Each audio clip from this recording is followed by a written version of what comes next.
आज दिनांक 7 नोव्हेंबर 2025 आपण शासन आदेशानुसार दिनांक 31 ऑक्टोबर ते दिनांक 7 नोव्हेंबर या दरम्यान वंदे मातरम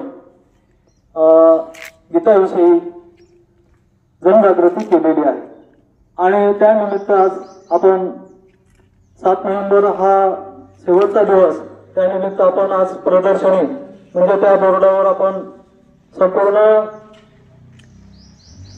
वंदे मातरम हे गीत लावलेलं आहे, त्याचा इतिहासही त्या ठिकाणी लावण्यात येणार आहे आणि मग या गीताचे कवी कोण, हे गीत कधी गायलं गेलं याबद्दल आपल्या मनामध्ये जनजागृती झालेली आहे आणि शेवटचा दिवस या ठिकाणी आपण वंदे मातरम गीताचा इतिहास आणि वंदे मातरम गीत गाऊन हा सप्ताह या ठिकाणी समाप्त करणार आहोत।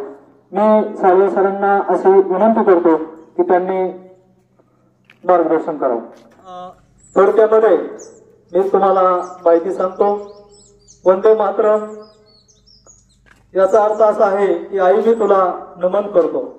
ही 1870 मध्ये बंकिमचंद्र चटर्जी यांनी उच्च संस्कृतमय बंगाली भाषेत लिहिलेली एक कविता आहे। त्यांनी ही कविता त्यांच्या 1882च्या आनंदमठ या बंगाली कादंबरीत समाविष्ट केली होती। ही कविता सर्वप्रथम रवींद्रनाथ टागोर यांनी 1896 मध्ये भारतीय राष्ट्रीय काँग्रेसच्या अधिवेशनात गायली होती।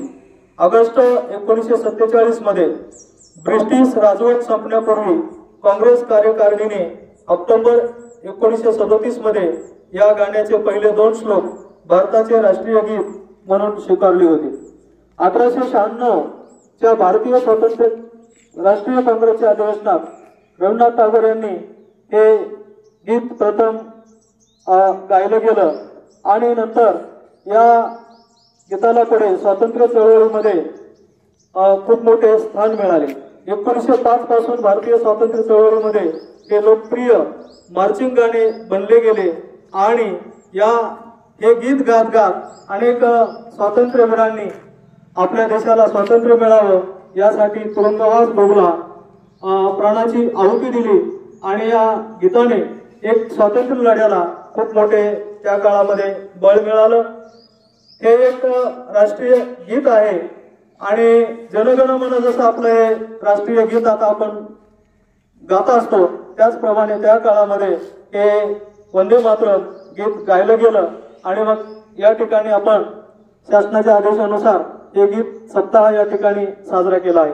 आता आपण सर्वजण हे गीत आपण एका ऑडिओद्वारे ऐकून आपण त्या बरोबर आपल्याला या ठिकाणी म्हणायचं आहे।